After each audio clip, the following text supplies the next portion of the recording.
Correspondent Margaret Brennan asked her about the president's chances. The Wall Street Journal had a poll showing 2/3 of Democrats say Joe Biden is too old to run again. Are you prepared to be commander-in-chief? Yes, I am, if necessary, but Joe Biden is going to be fine. Margaret's full interview this Sunday on Face the Nation. Question: what's real and what's not on the internet? CBS's Jim Krasula on a growing concern. Google will soon require that political ads using artificial intelligence include a prominent disclosure if images or sounds have been synthetically altered. While fake imagery, videos, or audio clips aren't new to political advertising, generative AI tools are making it easier to do and more realistic. As Secretary of State Blinken wraps up a 2-day visit to Ukraine, surveillance video shows yesterday's Russian missile hit on a shopping area that killed 17 people, including a child. CBS's Imtiaz Tayab reports from Ukraine. The streets of Konstantinivka in the eastern Donetsk region were still in flames as people search for loved ones among the dead. Why did Russia do this, says local resident Nadezhda Nagoda? Because we are Ukrainians? I was born here. What are they trying to liberate us from? Dow up 3 points. This is CBS News. You need to hire fast and hire right? You need Indeed. Their all-in-one hiring platform helps you attract, interview, and hire candidates efficiently. Visit Indeed.com/credit. The Civic Media Network of radio stations across Wisconsin. We are your hometown radio, refreshed. With news on WAUK The Shaw, I'm Stuart J. Waddles. The superintendent of Waukesha Schools says there have been no big improvements in the district busing situation since the first day of school. On Tuesday, it was reported that 20% of the bus routes in Waukesha were left uncovered. The superintendent attributed the issue to a shortage of bus drivers. As a result, students in Waukesha schools are waiting around a lot longer. The bus company says they are actively recruiting and hiring additional bus drivers. You're going to have to wait a little longer to get on the hop. The reopening of the intersection at Wisconsin and Broadway in Milwaukee is expected to happen on Saturday. The closure has been in effect since last Friday due to an underground water main break. The extensive cleanup and repair work required has contributed to the longer than expected closure. The shutdown at Wisconsin and Broadway has also impacted operations on the hop, which remains temporarily closed. With news on WAUK The Shaw, I'm Stuart J. Waddles. Experience Nightlight, September 8th and 9th from 5 until 10:30 p.m. Presented by Joy Engine. The dazzling spectacle is an immersive 4D light festival taking place in Milwaukee's historic Mitchell Street neighborhood. Digital animations, dance, music, art, and fashion combine to create a visual, family-friendly sensory experience outside of 710 West Historic Mitchell Street, home of Mitchell Street Arts. The event is family-friendly and free to the public. Don't miss this iconic event. Nightlight, where art comes to life. Information at joyengine.org. If you're a motorist of the four-wheel variety, please watch out for those of us in Wisconsin who do their traveling on two wheels. Adjust your mirrors to reduce your blind spots. Allow motorcyclists a full lane width. Use your turn signal when merging or changing lanes. And allow more following distance between you and the motorcycle. Motorists and motorcyclists can work together to achieve zero preventable deaths on Wisconsin roads. Zero in Wisconsin. Together we can save lives. Learn more at zeroinwisconsin.gov. Sponsored by Wisconsin DOT. When you're high, you feel different. You think different, you talk different, you draw different, you listen to music different, but you probably knew that. Problem is, you also drive different, and not in a good way. That's why driving high is illegal everywhere. So if you're high, just don't drive. Make a plan to get a sober ride. Because if you feel different, you drive different. Brought to you by NHTSA and the Ad Council. Missed your favorite show live on air? It's easy to find what you enjoy where...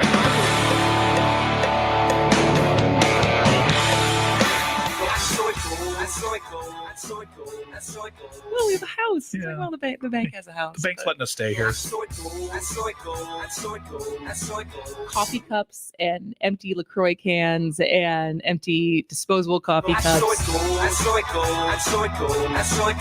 Come find me. I dare you. I got a ring system. Moving Wisconsin forward, one joke at a time, this is Kristen Bry with As Goes Wisconsin. Yada, yada, yada. Hello, Wisconsin! Hello, Wisconsin. Welcome to As Goes Wisconsin. It is Thursday, and I walked outside to walk my dog this morning, and considering how hot it was over the weekend, it almost felt like fall. And it was a lot cooler out than I was expecting. But that's okay. I think for some of us, it is very welcome to be a little bit cooler than it was over the weekend. But Greg Bach, how are you doing?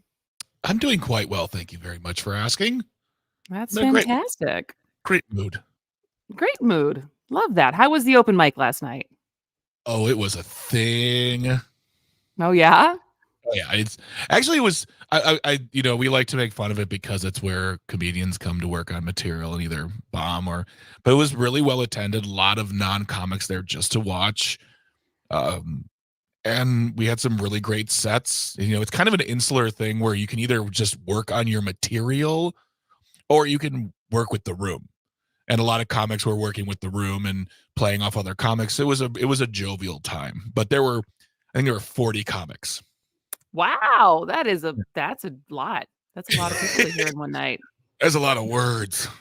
A lot of words, a lot of comics. Yeah. Well, that is always fun. If you would ever like to, if you're in the area, if you're in the Milwaukee area, you're welcome to try your hand out at your stab at comedy and do the open mic at the Laughing Tap, which I still need to do. Yeah, I'm here to stab comedy. I want to be funny. Here to stab at comedy. Yeah, come on down. Wednesdays. But I will say this. List goes out 7, fills up very fast. So if you want to go up earlier, get there like 6:40, 6:45. Because literally we had 35 people on the list by 7:10. Wow. So that is a lot. Then I'll stab in comedy. Stab in comedy. All right. Well, we have a fairly packed Thursday show coming up at 10:30. Trygve Oleson's going to be here. So if you are a regular listener of Todd Alba's show, rightly named The Todd Alba Show, that is on from 1 to 3 p.m. across the Civic Media Network. You may have heard Trygve before, but he is a senior advisor to the Lincoln Project, and he was also, I got to hang out with him during the RNC debate 2 weeks. That was 2 weeks ago already. God, what's time? What is time? And so, but this is his debut on our show. So he tweeted out, I think it was over the weekend, a pretty impassioned response to the impeachment nonsense that is happening, that we spent basically yesterday the entire hour on. And so we thought he'd be a good person to come on today, because he specifically called out Robin Vos in his tweet about because they go way back, because Trygve is a Wisconsin guy. He's been a lifelong Republican, lifelong conservative, that grew up under Tommy Thompson and knows these guys, right? Grew up with Scott Walker, grew up with Robin Vos, and has since left the party because, the obvious of things falling apart as far as, not believing in democracy. So he called out Robin Vos by name in that, and said, and was talking directly to him. So I'm interested to see if he got a response. So Trygve will be here at 10:30, and then at 10:50, we're just giving away $100. Just giving it away. Just giving it away. Kristen, that's crazy. For the next 5 weeks, Auto Glass Now has sponsored 5 different $100 gift cards.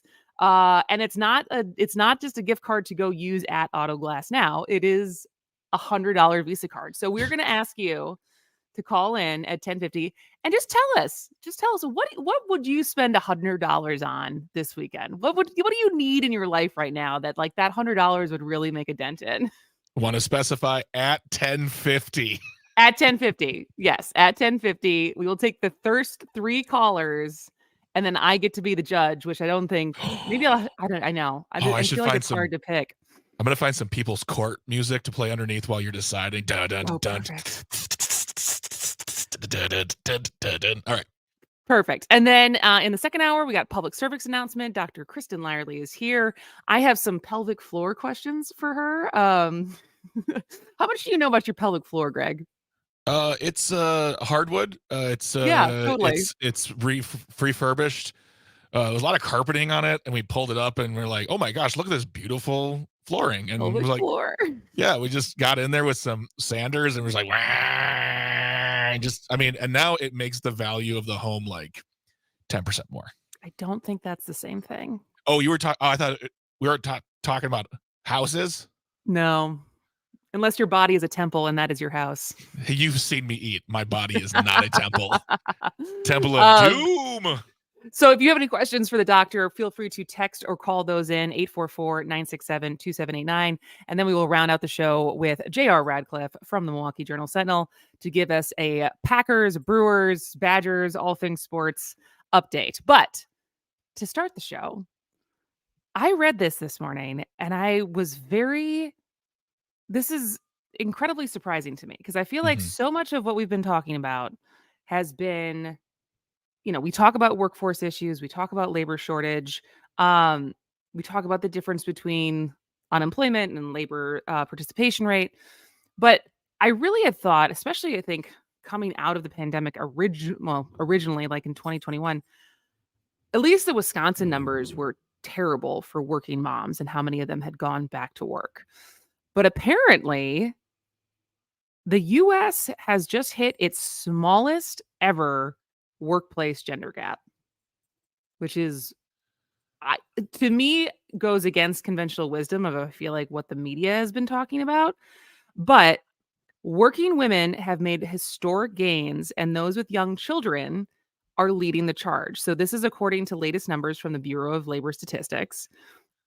First, workforce participation rates were 57.7% among women and 68.2% among men as of August. So this is a 10.5 percentage point difference, and that's the narrowest that has ever been. So right now, like, we have the smallest gap ever between how many men are working and how many women are working. And then on top of that, for full-time work, the gender pay gap decreased in Q2 to only 16 cents. Granted, this is an average, and if anyone who studies this knows that there's a difference between races and there's more ways you can cut that data. But on the whole, just all men compared to all women, it was a 16 cents. So for women, we're making 84 cents for every dollar that men were make, which is the smallest disparity on record. And so this is good news, but it's also very surprising news because I feel like this is not how we've been talking about it. Am I wrong there? No, honestly, it reminds me of the conversation we had weeks ago about the economy, where we're being fed one idea, and then all these numbers coming out saying job creation's up, inflation has flattened, we are nowhere near a recession, and I think about that every day. Because really? because on TV, you listen to other people on the radio. They're always like, the economy is in the toilet. I'm like, it really isn't. But because we're being fed the information all the time, we think it is. So it's just like, we're not going into the statistics and really looking at the facts. Yeah. And so, because this goes hand in hand. We'll get there in a second as far as what we've been talking about as far as working parents. But at least what they're saying these catch-ups are being driven by is specifically women between 25 and 54 years old, and their labor participation rates are higher than ever, and they're outpacing men's post-pandemic work rebounds, which I just feel like that was a different story 2 years ago, before childcare were still closing all the time and there was still just not that same flexibility. But this is like the largest increases in workforce participation came from mothers of children under 5. Again, very surprising, who are working more now than they did in 2019, according to the Brookings Institution. So this is all good. I think this is all good news. Granted, some people who think that some women who think that, or some people who think women should not be working and should be just home raising children, may not think this is good news. I think this is good news. But part of the reason that this has been working is because of the flexibility that so many companies have been giving to their employees. And so if you were a mom who's staying home or has flexible work hours, it's been easier to work remotely than figuring out childcare, going into the office. And so the fear is now that many companies who are trying to reinstate in-person work policies are jeopardizing that remote work flexibility that allowed so many of these women to be in the workforce, rejoin the workforce and do their jobs while they're home with their kids. And like all the things we've talked about with remote work, right? It's like, well, I can finish this early. I can pick up my kids. I can do this. Like I can work as long as I get my work done. I don't have to be in the office, and how much better that works for my life. So that's compounded by the end of the pandemic era childcare aid, which we've talked about a lot on the show and we'll continue to talk about because yesterday there was a hearing about it in Madison. So there's a chance that we are at risk for like this very good news not lasting very long. Which that article was disheartening.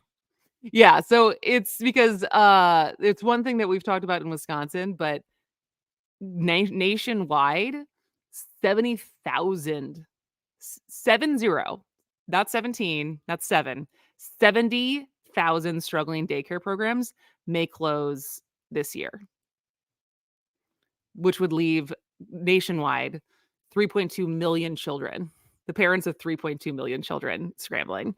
So maybe not get too excited for too long, but we will keep talking about this after the break. And we will also get to some of the things that happened at the hearing yesterday after, because we talked about last week, the Republican plan to fix the child care crisis in Wisconsin. And they heard from some child care providers yesterday. So we will talk about that. If you have thoughts on any of this, we would love to hear from you. 844-967-2789. That's 844-96-PARTY. We'll be back right after this.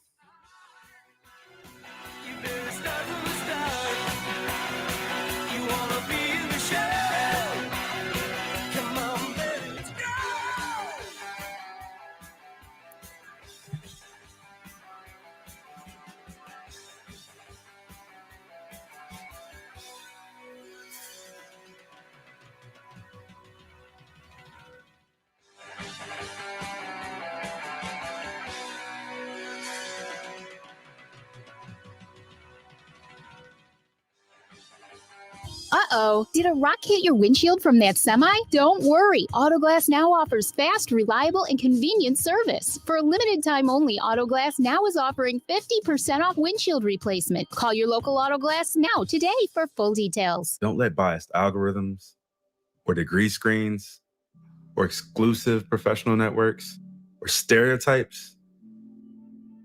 Don't let anything keep you from discovering the half of the workforce who are stars. Workers skilled through alternative routes rather than a bachelor's degree. It's time to tear the paper ceiling and see the stars beyond it. Find out how you can make stars part of your talent strategy at tearthepaperceiling.org. Brought to you by Opportunity at Work and the Ad Council. RPG came through the belly of the aircraft. We don't talk about the female combat wounded. These are our daughters and our sisters and our mothers. Wounded Warrior Project came into my life and taught me how to stand back up and get back in the fight. The truth is, I think we all have this strength inside of us, but until you're tested, you just don't know what's there. See how Wounded Warrior Project empowers women veterans like Beth by visiting woundedwarriorproject.org/empowerwomenvets. You are listening to your local Civic Media radio station on air. Thank you. Did you know we are always streaming on TuneIn and the Civic Media app too? And if you miss a show or game, find it wherever you get your podcasts or on our website, civicmedia.us. Here's your updated forecast on the Shaw. Cloudy skies this afternoon, highs around 66. Winds out of the north, 8 to 15 miles an hour. Lows dip down to about 53 tonight, mainly cloudy skies. Partly cloudy skies tomorrow, high temperatures reach up to 69.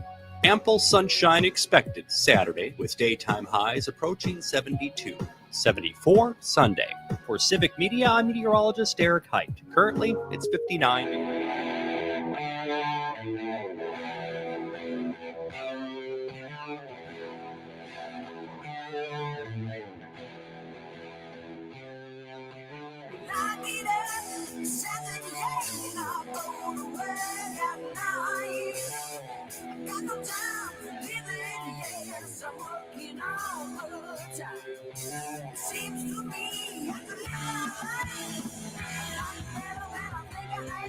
Welcome back to As Goes Wisconsin. I am Kristin Bry, along with Greg Bach on the board. And just a reminder, at the end of this hour, so not now, but at the end of the hour, we are giving away $100. How good of a deal is that? Autoglass Now is sponsoring 5 different $100 gift cards that we're giving away every Thursday at 10:50. And all you need to do is call in and tell us, what would you spend $100 on this weekend? Give us your most compelling reason, and I will be the judge. So it's totally biased. and so you get to try to get into my head to think, what would Kristin be most compelled by? Here's a hint. Baby anything. No, not at all. Not at No. all. But yeah, so speaking of baby and childcare, we were talking about this headline I saw this morning from Axios that the US has hit its smallest ever workplace gender gap, which I found to be very surprising. I think it's a very good thing, but I did find it to be surprising when we talk so much about struggling, why parents are not going back to work. But it sounds like, according to, I mean, this is literally from the Bureau of Labor Statistics, there is a lot of women working right now. But the fear is that with more companies saying you have to come back to work in person, and you like cutting remote hours, and on top of that, the amount of childcare providers that might be closing nationwide, also in Wisconsin, that the strength of this participation rate of working moms, working parents in general, but specifically working moms that made so many gains, will falter. And, you know, right now the cost of there's a mass exodus of working mothers. Like, if there is a mass exodus of working mothers, it could worsen the labor shortage, which we are feeling acutely in Wisconsin. And so thus it gets us to the Republican plan to ease the childcare crisis. It got a hearing yesterday, which was pretty quick because considering they just introduced these last week. Was it Thursday or Friday, Greg, that we kind of went through the 6 that got introduced and we said, will any of these work? I think it was Friday. So this was a pretty, considering some bills like the Safe Harbor bill, which we've talked about before, that, you know, would end prosecuting children who are in like sex trafficking, and that one just seems to not be able to get a hearing or get moved forward at all. But we don't have time for it. This one really got pushed through quickly. And not only that, I think after the hearing yesterday, Robin Voss also said that they're ready to have a full floor vote on this. And it's kind of like, and so a bunch of providers, childcare providers, did testify, and largely it was what we talked about last week. Because I think as we were talking about it, it was said, all right, we don't own daycares. We don't know exactly what the ins and outs of like what would help them would be. But my intuition said deregulation is not necessarily getting to the root of the problem. And the root of the problem is they can't pay. These businesses work at like 1% to 2% profit margins. Most companies, most small business work at like 10 to 20% profit margins. So like their ability to pay a living wage to their workers is basically non-existent. So just because you can attract more workers by deregulating and having 16-year-olds provide childcare, or, you know, have more people or like fewer people take care of more children, like that doesn't change how much you can actually pay them and how many people are like, yes, I want to be paid $12 an hour to watch 7 kids. Like, Greg, do you want to do that? No. Absolutely not. But, and go ahead. I was going to say, but I read the article, I realized they were creating a cycle for the industry, though. It's like they have the loan program expanding the amount of kids you can look after, and then also lowering the age, which means you can pay them less. It's not a solution. It's just that's their twisted way of thinking, well, that'll solve the problem. Well, and there were some people who testified that some of the bills would create more flexibility for their operations. And then it's not, I feel like there were some people who said this is not all bad, but it doesn't get to the root of what we're dealing with. And then there was the core constituency who's been saying none of this is the same as funding childcare counts. That ultimately, there is a market failure that's happening versus what families can and are willing to pay. Well, there's one can pay at all, should have to pay, versus how expensive it is to provide childcare. And so when there is a market failure, is that not when the government needs to step in? That there's something that the economic trade-off right now is not working. And so we come back to the same thing of we need to be able to fund this, and not just because people don't want to take care of the kids, but also for the first reason of where we started with the headline of we want people in the workforce. We want working moms, don't we? Because we're already in a massive labor shortage. So we'll see. I don't know if Tony Evers would sign this if they get the full support of enough votes in the assembly and this moves on to the Senate. I don't know if he's said that he has not been, I think on its face, this has not been something that he supports, but we will continue to track it. All right. Well, we got to take another break, but when we come back, speaking of Robin Vos and the assembly, Trygve Oleson, a senior advisor to the Lincoln Project, is making his debut on this show, not on the station, not on the network. He's a regular on Todd Alba's show, but we are very happy to have him for the first time on our show. And we're going to talk about his request to his old friend Robin Vos, and we'll see if he got a response to that. So stick around. This is As Goes Wisconsin. We'll be right back.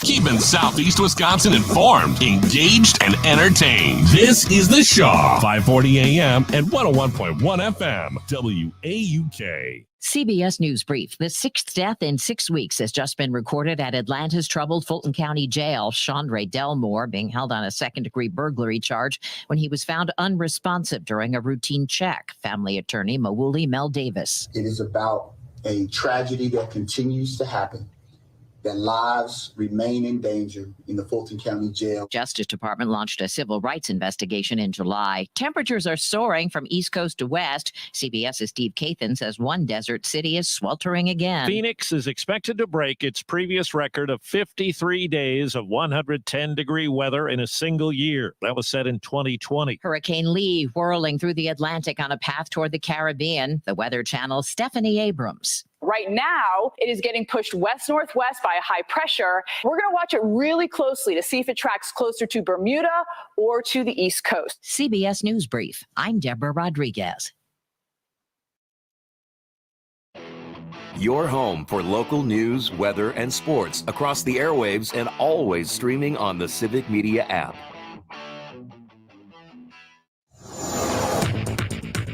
With news on WAUK The Shaw, I'm Stuart J. Waddles. The pipes will start moving Lake Michigan water to Waukesha today, but homeowners and businesses won't start to see it until next week. Waukesha is finally transitioning to Lake Michigan drinking water after decades of preparation. There could be temporary issues such as changes in smell and taste. Water users will also pay more, with an average homeowner paying $52 more per month by 2027. The transition is expected to occur between September 14th and 18th. The tribute to Arthur Fonzarelli has been defaced. The well-known Milwaukee statue honoring Henry Winkler's Happy Days TV character appeared to be covered in an unidentified black substance on Tuesday afternoon. Where it came from and who did it isn't known. The bronze Fonz has been a fixture on Milwaukee's Riverwalk since 2008. With news on WAUK The Shaw, I'm Stuart J. Waddles.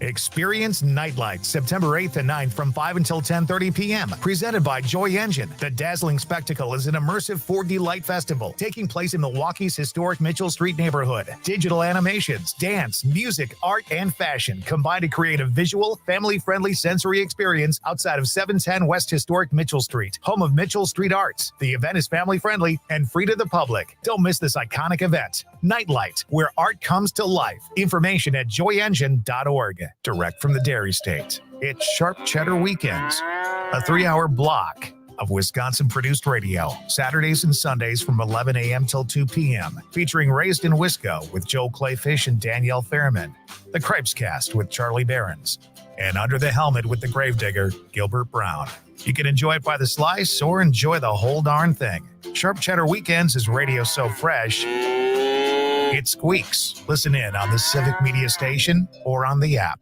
Radio keeps your community informed, entertained, and connected. It's what we're all about at the Civic Media network of local radio stations. We're having fun and moving fast to preserve hometown radio across Wisconsin. This includes a commitment to news. Now we want to invite you to join Civic Media's exclusive Facebook group, Wisconsin Breaking News. It's a place to share your community's news and chat with others from across the state about it. Join the Facebook group, Wisconsin Breaking News today. It's the perfect companion to your local Civic Media radio station. Thank you for listening to your local Civic Media radio station on air. Now join us anytime by finding and following our Twitter, Facebook, or Instagram pages. You'll also find...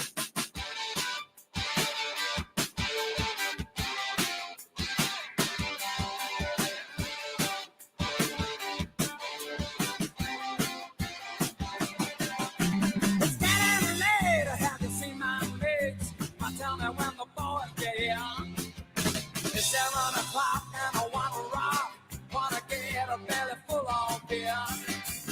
My old man's a drunker than a barrel full of monkeys and my Welcome back to As Goes Wisconsin. I am Kristin Bry. Greg Bach is on the board, and we are very excited to have his debut on this show, not debut on Civic Media, not debut on any of the stations, but Trygve Oleson, senior advisor to the Lincoln Project. Welcome to As Goes Wisconsin. We're very excited to have you here. Kristin, I'm excited to be here. And I'll tell you what, Greg's lead-ins are hot. Get some Rush and Thank you. Elton John. You know, ironically, I went digging on YouTube for clips of Elton John's concert in LA in '75 because Dodger Stadium.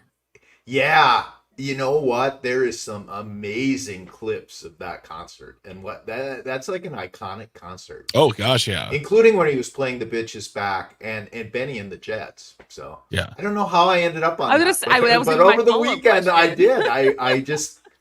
Yep. Well, so not to plug a company, but Disney Plus has his farewell concert at Dodger Stadium with tons of guests. So just in fact, you're welcome. That's why I went trolling it. Is because my daughters and I were watching that on Disney. Yeah. We went searching for a Marvel movie and ended up watching Elton John's last concert. So There you go. You two could probably, I feel like if I let you, but I'm not going to because we only have Trygve for this segment. You guys could also talk about the Wham documentary that is Trygve. Oh my God. Have you watched it? It's the greatest You guys can talk about it ever. offline. I talked about it on had Todd's 2 show and all records. these people started tweeting me who watched it. True. All right. I'm going to put the kibosh Okay, on that. we digress. It's because we have a serious topic to talk about. I spent about almost the entire hour yesterday complaining and being fairly upset. And I think you were equally upset about the prospect, the very real prospect that the Wisconsin GOP may seriously impeach Janet Protasiewicz. And you had a fairly impassioned tweet about this over the weekend as a former Republican, still conservative, Wisconsin guy who grew up with Scott Walker, Robin Voss. Like, you know these guys. Like, I talk about these guys. I've never met them. So it's easier for me to kind of have, my removed opinions and just judge them on your actions. But you know these guys. And like, what are they thinking? Yeah, I mean, to your point, right? Like in Wisconsin, at least when we were coming up in the 80s, Badger Boys State Student Council, all that stuff, college, Scott was at Marquette and Robin was at Whitewater. I was at Eau Claire. I don't know. You talk about people who kind of, it seems to me, have lost their way. And what I keep coming back to on this one is, I don't understand you'd think after Scott Walker did Act 10 and the firestorm and the legacy that's left him with. I mean, that will be his legacy as governor, and it will not be a positive one. Maybe that in Foxconn, or getting conned out of Foxconn. But, and if Robin Vos goes down this path, it is going to be a national storm of epic proportions of outrage about it, because it really is an attack on separation of powers and really a basic schoolhouse rock, right? We have 3 branches of government. This is the legislative branch going after the judicial branch and trying to say we have more authority than you do. That will be his legacy. I don't know. I got into that in the tweet. Like, where did some of us go down the line that if you would be outraged that the other side is doing it, you should be outraged if your side is doing it. Where some people went astray on that, and I don't know. It's a great question, actually. Well, and it's so interesting because, I mean, I think Charlie Sykes wrote about this week. Vox has written about this. It's been national. It's already making national headlines that they're even willing to do this, right? And they're even considering this, because as much as it's also just the fact that this, as I think this is the Vox headline this morning, is the Republicans Party to rule the state of Wisconsin forever. Yeah. Because literally, if they continue down this path of opening the door to have a simple majority impeach whomever they want, how is there any recourse for that? We just continue down this cycle. And do you think that there is enough, I don't know, is there enough people currently in either the Assembly or State Senate to stand? I mean, I guess it doesn't even matter if the State Senate does or not, because that's the point, right? It's the limbo that this can create. I mean, that's the thing, right? If it's all about the Assembly, because if the Assembly moves to impeach her and impeaches her, then the Senate basically holds the card of, we'll have the trial when we have the trial, and she can't do anything until then, right? She's recused on everything, whether it's healthcare rights for women or redistricting or any of the other cases that are sitting there before the court. And so it really is a blatant, and that's why it will be national news, a blatant power play to exert the power of the judicial branch by the executive branch. Now, she could resign, I guess, and Evers could appoint somebody else, but then they could just go down the same process. It's a terrible precedent. It's a terrible precedent nationally. To be honest, though, you're seeing some other places where those who believe in this independent legislature sort of tomfoolery that got beaten down in the Supreme Court. Georgia, they've tried the same thing. The difference in Georgia is, quite frankly, Brian Kemp, the Republican governor, said, no, that's not the case, and you're not impeaching the DA in Fulton County for bringing charges against Donald Trump. You're just not removing her. I'm not doing that. This is not the way Georgia works. The elections were free and fair. The idea that Brian Kemp would be showing more courage than Robin Vos, and here's the other thing, though, this is going to require Tony Evers to lead and get out around the state and make the case, because this will embarrass Wisconsin, and he needs to go out and literally make sure that every person in Wisconsin understands that. And so is that, because I know as of Tuesday night, Ben Wickler and the DBTW, along with other, politically aligned groups, have pledged already $4 million to try to get the word out on this. And so, is that, as of right now, the only recourse to this? Because we've already seen that the Judicial Committee has dismissed the complaints, but that doesn't really, it seems like, and I'm not a lawyer, hold any bearing on whether or not they can proceed in the Assembly with this.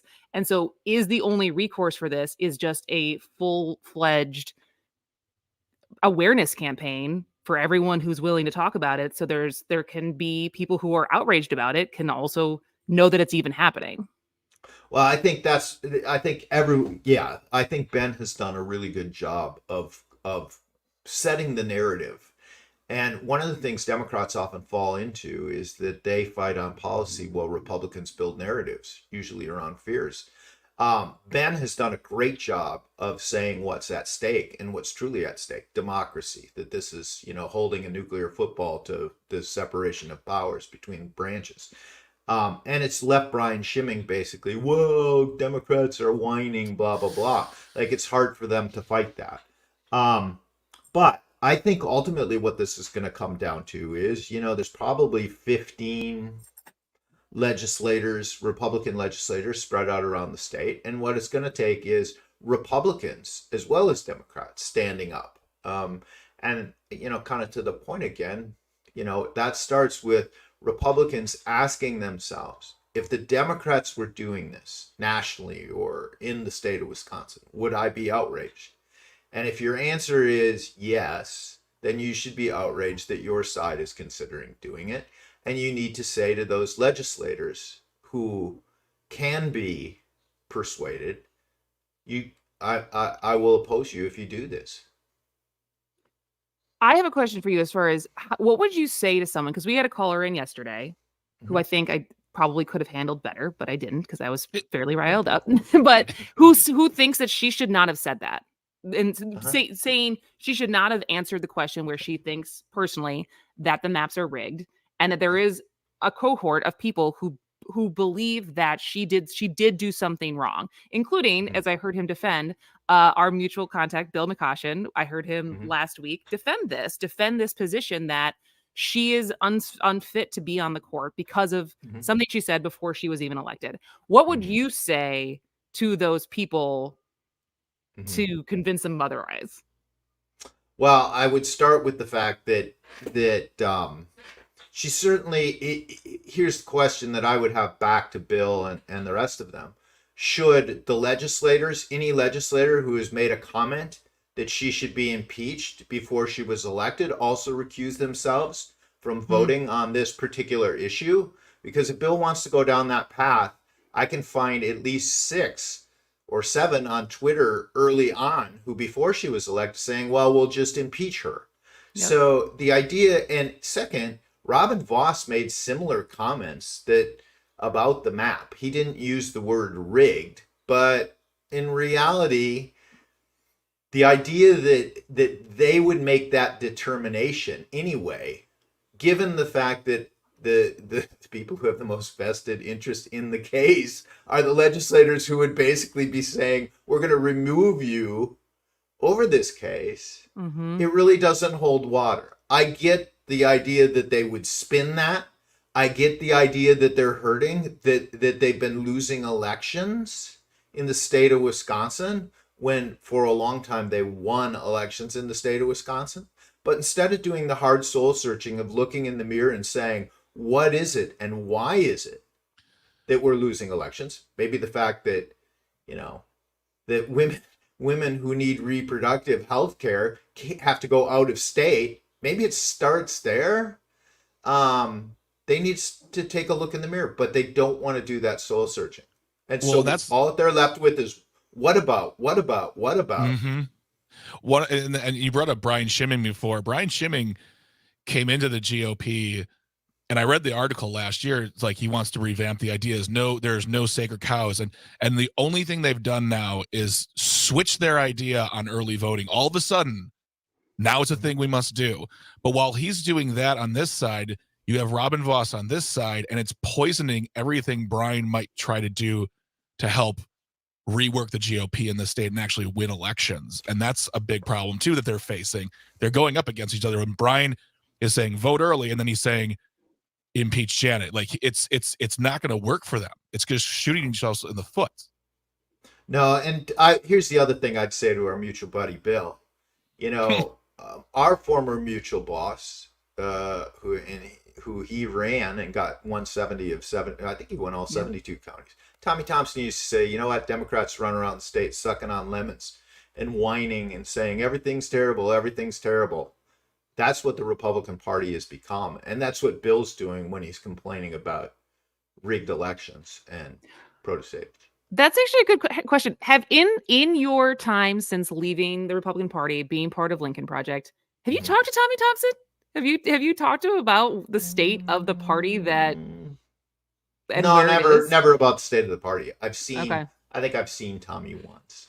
Because it is interesting for me to come back. My dad worked on, I think, his finance committee for one of his campaigns, and so I remember that way back. But like, how different the party is, and how well liked Tommy Thompson was, and even if you didn't like everything that he did, how much that was a core part of how people talk about him and that style of politics. Of that, he wanted compromise, he wanted cooperation, he wanted to be liked, and how far we've fallen that it's like you just need 50 plus 1. So my last question to you. Oh, go ahead. Oh no, I was just going to say you could still do that. I mean, I think you could make a case that Evers hasn't done as much as he should have in terms of reaching out to Republicans in the way Gretchen Whitmer has, for example, in Michigan. But that Tommy's first people he reached out to when he was thinking about Milwaukee public schools were African American legislators in Milwaukee. Where can we find common ground? All right. Well, that went by way too quickly. We're going to have you back as this issue and others continue to develop. But Trygve Oleson, senior advisor to the Lincoln Project, so happy to have you here and happy to collaborate on these issues and hopefully keep them from happening. So thanks, and come back anytime. Thank you. All right. Well, ask me back. I'll be happy to I come will. back Absolutely. All right. Great. We'll be right back after the break with the Auto Glass Now giveaway. All right. Well, ask me back. I'll be happy to I come will. back Absolutely. All right. We'll be right back after the break with the Auto Glass Now giveaway. All right. Well, imagine wearing a shirt that's either too big or too small. That just doesn't feel right. And when it comes to your Medicare coverage plan, Smart Medicare Solutions understands that one size does not fit all. Your plan should be meticulously tailored to meet your specific needs. With a wide range of insurance providers to choose from, Smart Medicare Solutions can help find your perfect Medicare fit. Get clear, objective advice by logging on smartmedicaresolutions.com. Smart Medicare Solutions, guiding you through Medicare with generations of expertise. From the kennel to the coop, whatever the season, Fleet Farm has everything to keep your animals happy and healthy. From training your pup to sit season, to mastering those retrieval skills season. From clipping your horse for competition season, to keeping the backyard birds well-fed season. And of course, loving your pets like family season. There's a reason people say, if Fleet Farm doesn't have it, you don't need it. Because we have it all. Fleet Farm. Built for real life. The Todd Alba Show. I see the silhouette of Todd Alba, who still hasn't figured out that maybe a TV person could help, set this whole thing up. For whatever reason, StreamYard's video is just deciding that the room is too bright. When has Todd Alba been accused of being too bright? I mean, really there. I'm like, where's Aaron with the rim shot? The Todd Alba Show. Weekday afternoons from 1 till 3 on your local Civic Media radio station and on the app. Here's your updated forecast on the Shaw. Daytime highs approaching 66 this afternoon. Under overcast skies, north winds 8 to 15 miles an hour. Lows level off around 53 tonight. Mainly cloudy skies expected. A mix of clouds and sun tomorrow. High of 69. High of 72 Saturday. Under sunny skies. 74 Sunday. For Civic Media, I'm meteorologist Derek Height. Currently, it's 59 degrees.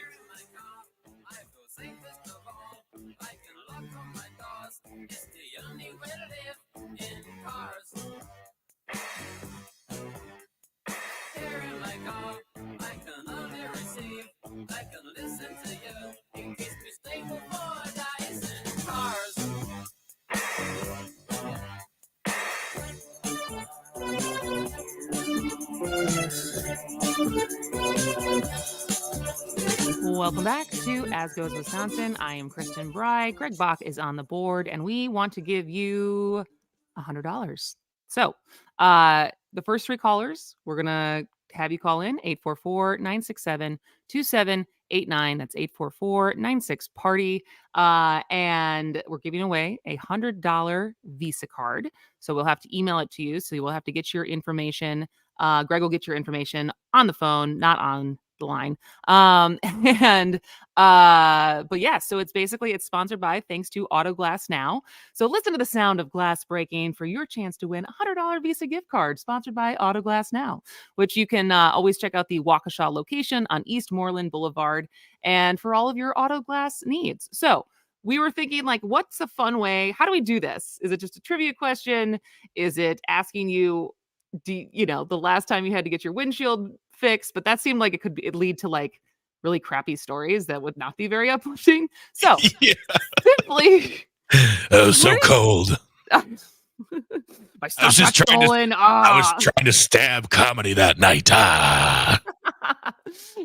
And so simply we're going to take the first 3 callers.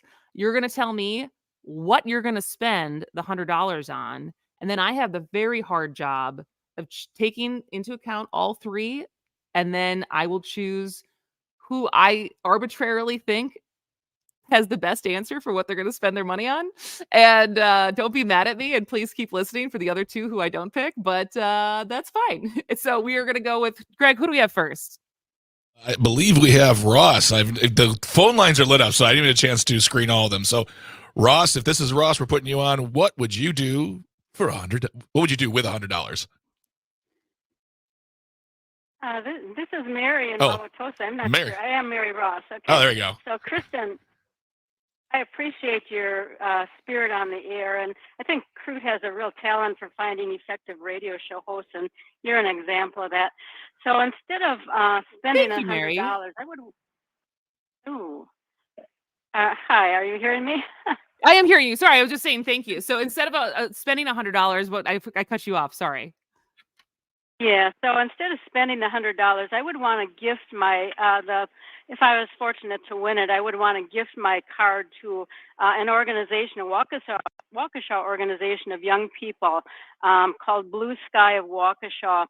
I've heard some young people interviewed on civic media, and I was really impressed with its focus on supporting voting rights and democracy.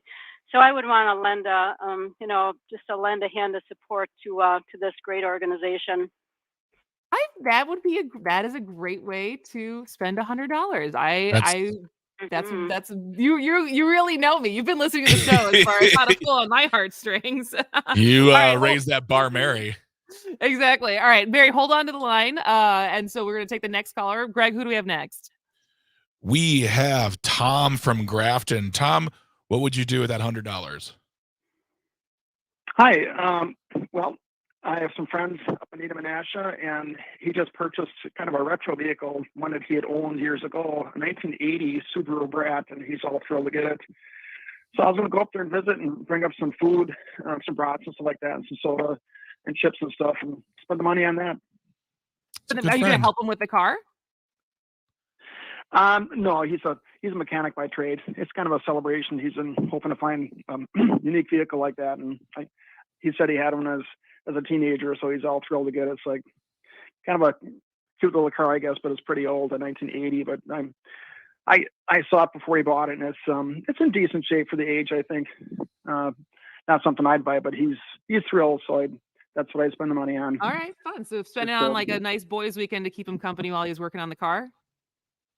Yeah, well, he had to get the wife's permission, so she's involved too. To spend the $5,000. That's always good. It's always good to consult with your wife. We appreciate that. Tom, where are you calling from? Grafton. Grafton, great. All right, Tom, hold on to the line. We got to take one more caller, and then I will decide who I think should get the card. And finally, caller number 3, Dave from the Shaw. Dave, what would you do with that $100? Good morning, everyone. Kristin, how are you? Good. How are you, Dave? Good. So mine's, like, I hate to say it, it's a little bit more selfish, but my wife is a public school teacher here in the school district of Waukesha. It has been a very long week and a very long decade for her teaching in the district. And I would just love to treat her to like a massage or a haircut or something like dinner out, because she gives so much of her time and energy and so much of herself to her kids and to public education. To be honest, like, the first lady who called, I would probably choose her, but I couldn't help but call you and give at least a shout out to my wife because it's just been such a long week for her adjusting to the school year. And I would love to be like, hey, surprise, honey, I called in and I got a gift card for you to go treat yourself to whatever it is you feel like. But listen, I feel bad for the other two callers because like they have fantastic ideas as well. And so I don't want to take away from theirs because theirs are so good as well. But I know this is why I have the hard job, right? I'm the jerk. I'm the sphincter this time that I have to choose between the three of you. So tomorrow afternoon at 11:30 when you do Am I the Sphincter? Is it about this? Yeah, exactly. We'll see. I think we have guests tomorrow, so I'll maybe get out of jail for free tomorrow. Avoid this. But thank you for the call, Dave. All right, give me a second. I got to go through. So Mary is going to donate $100 to Blue Sky of Waukesha, which is young people and the civics organization. Tom from Grafton is going to spend it on brats and beer and go spend time with a friend as he works on his old car, which sounds very awesome. And Dave wants to treat his wife, which as a pregnant woman right now, that's my heart just melted. And she's a public school teacher. And this has been a very hard week, I think, especially when we think about Waukesha and the busing. What? I was going to say, Dave dropped off. Dave, where are you? Oh, did he drop off? Well, he dropped off. Well, if he dropped off, he may have just disqualified himself. Yeah. All right. Well, if he dropped off the phone, because I was going to say, as much as I like Tom's idea, my heartstrings have been pulled between Mary and Dave. But if he dropped off, I think we're going to go with Mary. All right. Mary and the donating the card to Blue Skies of Waukesha is our winner for today. But don't worry, we're doing this 4 more times. I mean, I get to do it 2 more times. But then even when Jane takes over from my maternity leave, we're doing this for the next 4 weeks. So you will have another chance to win. We may change the question. Maybe we'll keep the question the same. But thank you to everyone who called. Mary, stay on the line. Greg's going to get your email and all of your information so we can send you that Visa gift card. And when we come back after the top of the hour news, Dr. Kristin Lyerly will be here for a public Cervix announcement. Don't go anywhere.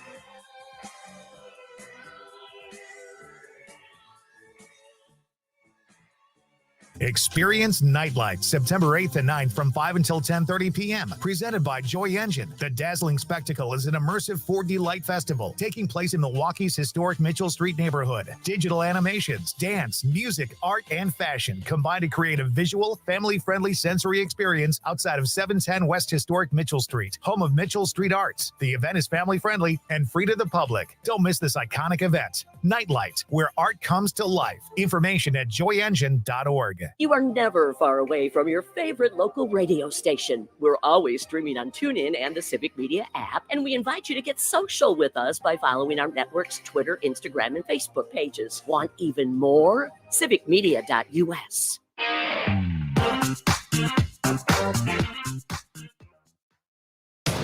You're listening to The Shaw, WAUK 540 AM Jackson, W266DR Waukesha, and always streaming on the Civic Media app.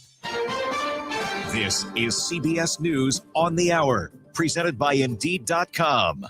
I'm Steve Kathan. No school today in Lowell, Massachusetts, one of many places in the East in the throes of a heat wave. This parent says good call. It's good for the kids. The circumstances, it's hard to concentrate, and they're hot, they're getting sick. Odyssey, New York meteorologist Craig Allen on the sweltering conditions that have temperatures in the mid-90s. The heat will likely subside a bit as we get into the upcoming weekend. It looks like 80s, but the humidity is not going away all that quickly. So it's going to be a very steamy weekend as well. Showers and thunderstorms will be around that 95 corridor once again. And this weekend, Phoenix is due to shatter the 3-year-old record for the number of days above 110. One more to hit 53 for the year.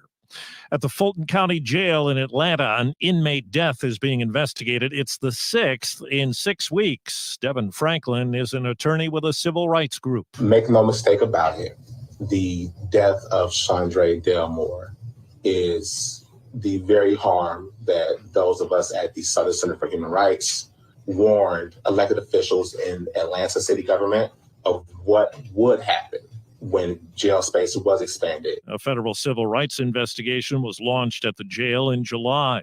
A new court filing from the special counsel in the Hunter Biden case indicates an indictment likely will be sought against the president's son before the end of the month. CBS's Catherine Herridge. He's seeking to bring a lot of pressure on the president's son, and we could be looking at a very unusual scenario, one where an indictment is sought and brought in Delaware on this felony gun offense, but then separate tax charges are brought in other jurisdictions. In a one-on-one with CBS's Margaret Brennan, Vice President Harris commented on the planned Putin-Kim meeting with North Korea reported ready to send weaponry to Russia for the war in Ukraine. The idea that they would be supplying ammunition to that end would be a huge mistake.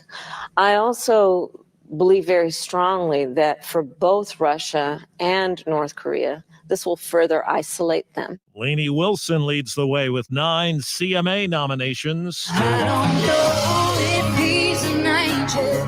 It's the second year in a row she's got the most. Luke Combs has 4. He was Entertainer of the Year last year.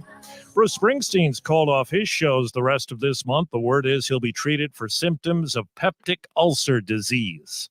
And checking Wall Street, right now the Dow is up 44 points. The S&P is down 18, and the NASDAQ is down 143. This is CBS News. When you think of hiring, think of Indeed. Their end-to-end hiring system helps you attract, interview, and hire candidates all in the same place. Visit Indeed.com/credit. Thanks for listening to your local Civic Media radio station. Learn more on our website, civicmedia.us. With news on WAUK The Shaw, I'm Stuart J. Waddles. The person allegedly involved in the assault on a student from UW-Madison has connections to Milwaukee. Authorities have identified the suspect as 26-year-old Brandon Thompson, who graduated from UW-Milwaukee with a degree in criminal justice. Madison police have confirmed that Thompson is the sole suspect in the rape and beating incident that took place last Sunday, targeting a female student in her 20s. Police have determined that he had been following her prior to the attack. The Waukesha Common Council has given the green light to a bid of $837,000 to tear down the Horizon West condo building. Since the evacuation of Horizon West in December of 2021, tenants have been dealing with legal disputes and the loss of their home equity. A settlement was reached in June between the city and the Horizon West Condominium Homes Association. With news on WAUK The Shaw, I'm Stuart J. Waddles. Saturdays and Sundays at 1, don't miss Under the Helmet with the Gravedigger, featuring legendary Gilbert Brown and Earl Ingram. Football, life, and fun. Earl, you've been driving a Yugo. They just gave you a brand new Ferrari with turbo boost. So enjoy it, brother. Under the Helmet with the Gravedigger, Gilbert Brown and Earl Ingram. Saturdays and Sundays at 1 on the Civic Media Network and on the Civic Media app.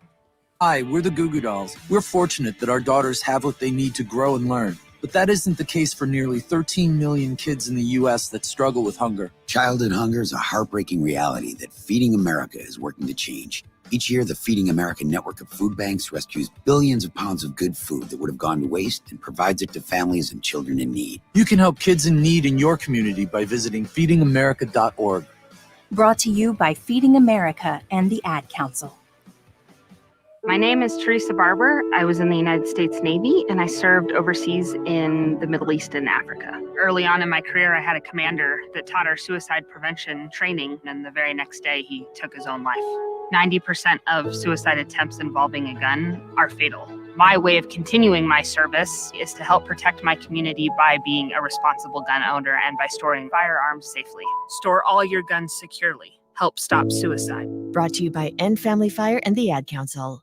Up North News Radio with Pat Kreitlow, Wisconsin's home for daily conversations about the state's latest headlines and stories. Weekday mornings from 6 till 8 on your...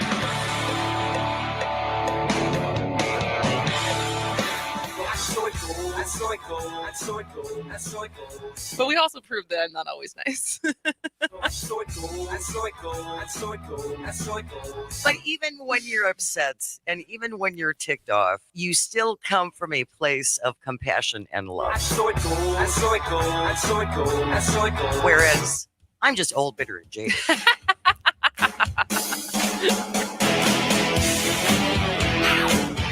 Moving Wisconsin forward, one joke at a time. This is Kristen Bry with As Goes Wisconsin. Yada, yada, yada. Hello, Wisconsin! Hello, Wisconsin. Welcome to the 11 o'clock hour of As Goes Wisconsin. I am your host, Kristen Bry. We got Greg Bach on the board. And since we had Jane in our opener for this hour, a reminder, Jane will be back next week. We've missed her terribly. We're very excited for her to be back. But Greg, you've been doing a wonderful job. Stop it. But yes, Jane still works here. Jane's coming back. Jane just needed a very well-deserved vacation because she is, even at 63, a workhorse. And so that woman is the epitome of the word professional as far as how much she shows up and puts into this. And the show would not be the same without her. So we're very excited to have her back next week. But who's here this week? As always, it's 11 o'clock on a Thursday, so it is time for Public Cervix Announcement with Dr. Kristin Lyerly. Doctor, how are you doing? I'm so excited. We've got so many great things to talk about today. We do. So we have some questions that came in last week that we did not have time to answer, so we're going to get to those. If you have any questions that you want us to answer, text them in now so we can make sure to try to make time to answer them because we only have 2 segments today. So the doctor will be here until 11:30, but 844-967-2789. Any of your health questions that you, anonymously, if you want to text in, if you want to call in and just have Greg repeat the question or come on air with us, it's totally up to you. 844-96-PARTY.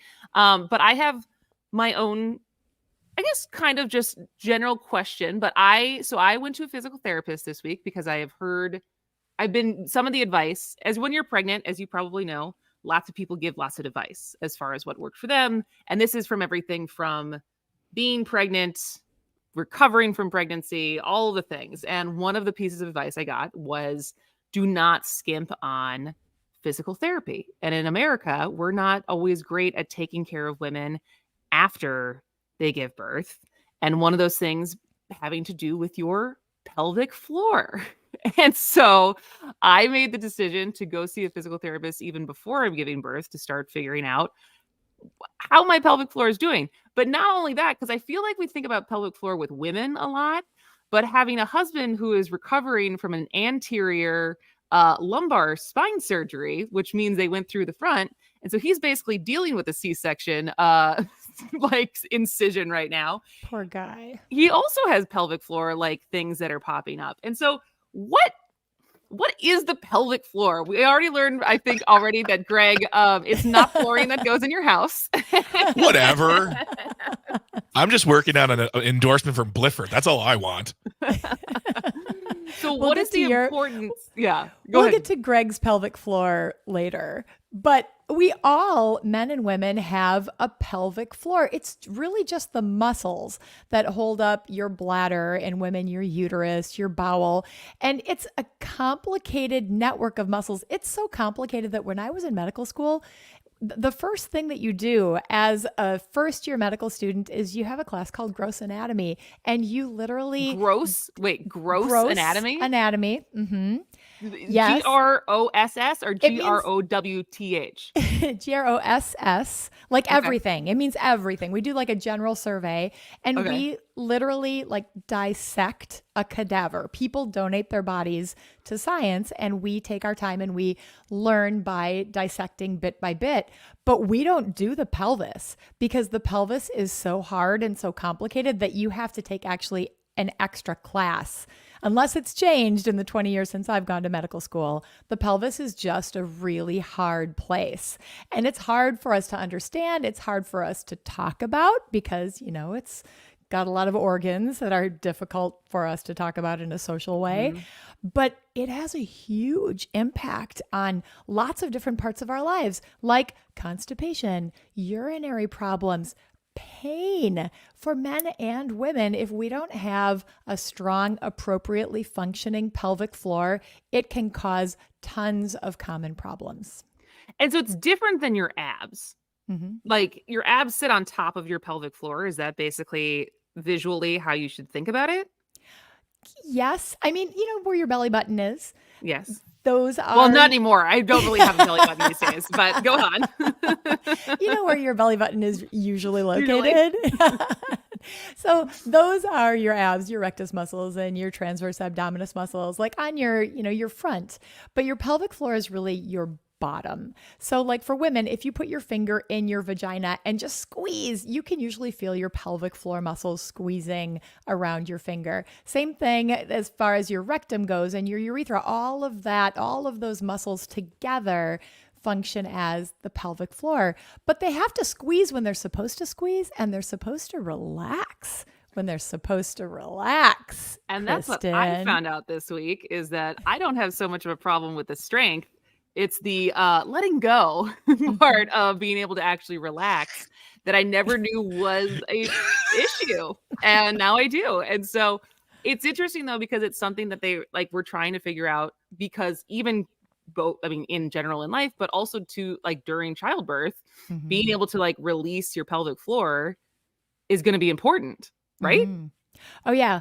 I can't tell you how many people I've seen who are struggling with the pain of early labor, with their contractions, and they're really fighting it and they're really having a hard time.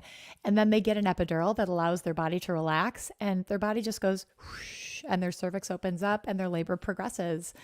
So there is definitely a physical component to the stress involved there, whether you are over exercising and you are putting too much tension into your pelvic floor because you're trying to do the right thing, right? Or maybe you have a chronic medical problem like constipation or vulvodynia or some sort of endometriosis, some sort of condition that causes chronic pain, that causes you to be consistently squeezing and pulling back from that pain.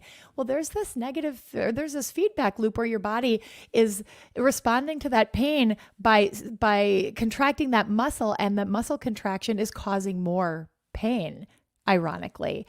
But because we don't think of it in terms of pelvic floor, and we don't think of it as something that can be resolved with physical therapy, with exercises, with breathing, we often seek other things. Like if we're constipated, we look for, a laxative or something else to help us relieve that problem. And sometimes it's multifactorial. These problems, although they're very common, can have a lot of different origins.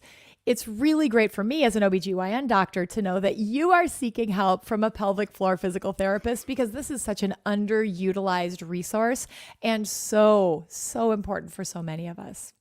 And I really didn't, and until someone suggested it to me, it was not something that was an obvious, versus I've heard in Europe, it is a very obvious thing that is prescribed to everyone, instead of you having to take the burden on yourself to seek it out and ask for it. Well, think of conventional medicine. You go to the doctor and your doctor's like, I don't know, what do you need? Surgery, medicine, or a referral to physical therapy. And the physical therapy referral is the hard thing, because you have to actually put time and effort into it, and you have to do your breathing exercises, and you have to practice those relaxation techniques. And it seems very earthy and not like real medicine, but it is. It all fits together. So maybe there is a medicine that you have to take, or maybe there is a surgery that you need, but the physical therapy component is just as important as those other pieces. And so does it seem, as I said, I feel like when I've heard about pelvic floor stuff, I've heard about it in context with childbirth, postpartum, women after they give birth, the stories of peeing your pants a little bit every time you do a jumping jack or stuff like that. But it's also the same thing for men. And so how does it differ when we're talking about men, whether it's with a surgery or in general of a pelvic floor that's weak or a pelvic floor that can't relax? It doesn't really differ. I mean, obviously our anatomy is different, and, they don't go through the process of childbirth, but they still, and I am not a man, I do not take care of male patients. So to be very clear, but they still have issues with constipation and urinary problems. I mean, prostate issues are very common in men, especially as they age. If they're having pain or difficulty with urination, they may be clenching their pelvic floor, and that may be leading to a very similar problem that you're dealing with right now. And so that's a suggestion of also physical therapy, Mm-hmm. starting place. Yeah, physical therapy, massage, relaxation, breathing. I mean, so many different things that, again, we don't think about that because it doesn't fit into our vision of what doctors provide, what medicine is, but really it all goes together. We are holistic beings that require a lot of different types of inputs. But first, we need a good diagnosis. Yeah. And it's brilliant that you went to the physical therapist while you're still pregnant. I wish everyone had the ability to do that, because then like, I'm going into this really important event in my life where I really need to understand what's happening with my pelvic floor. And then afterwards, you'll have made that contact before. And if you're having issues and you're looking for ideas about what can I do to strengthen my pelvic floor, you already have a strong pelvic floor. Do you need to do Kegels? No, you should not do Kegels, but maybe somebody who's having urinary leaking, maybe Kegels are the right solution for them. The only way that you know what the right solution is by talking with an expert, getting that evaluation, figuring out what the problem is, and then getting a treatment plan set up for yourself. And I will say, so I got to have like an evaluation, and there's this thing with like a flower. Have you seen this before? No. Basically, it's like in your ability to like do a Kegel and like tighten up or relax. And if you could tighten up, the flower closes, and then but you need to be able to relax for the flower to actually open again. I did not have many blooming flowers. And so that was my takeaway from my physical therapist. And so I'm happy. I am very happy I went. And I think it is something that's good to talk about, because I certainly, had I not had someone recommend it to me, I mean, I don't think I would have thought about it at all. And now I have the opportunity I'm going to go in again, and we're going to try to find like different positions where I'm better at relaxing to like take that information into trying to have this baby instead of just relying on an epidural. But I'm no hero. I probably will be having an epidural. Let's be honest. All right. We have to allow your pelvic floor to bloom and not just be a bud. Exactly. All right. When we come back, we have some questions that we're going to get to from last week of yours. If you have a question for Dr. Lyerly on any health topics, 844-967-2789. That's 844-96-PARTY. We will be back after the break. This is As Goes Wisconsin. It's getting closer out of the sight. Easy. Hot bit is on the loose. Easy. Let it catch the blue caboose. Hot Beat City. It's fun.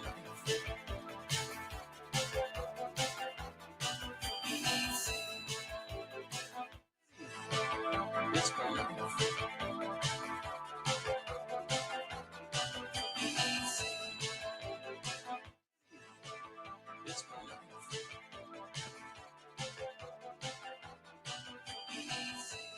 Hey, this is Matt from Design Garden.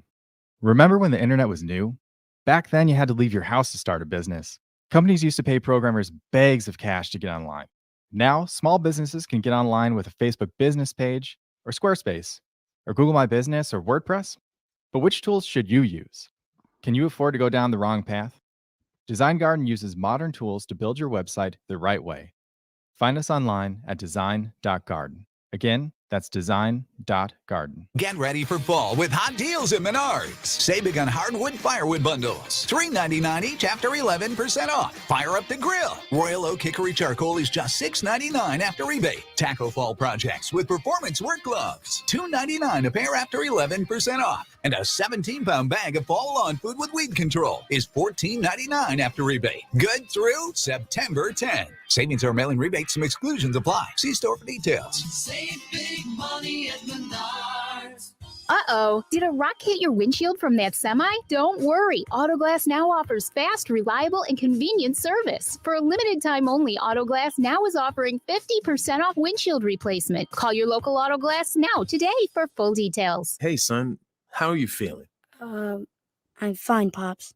What's on your mind? I can't explain it. When your kid can't find the language, find the lyrics. Start a conversation at soundedouttogether.org. Brought to you by Ad Council and Pivotal Ventures. Here's your updated forecast on the Shaw. Daytime highs approaching 66 this afternoon. Under overcast skies, north winds 8 to 15 miles an hour. Lows level off around 53 tonight. Mainly cloudy skies expected. A mix of clouds and sun tomorrow, high of 69. High of 72 Saturday, under sunny skies. 74 Sunday. For Civic Media, I'm meteorologist Derek Height.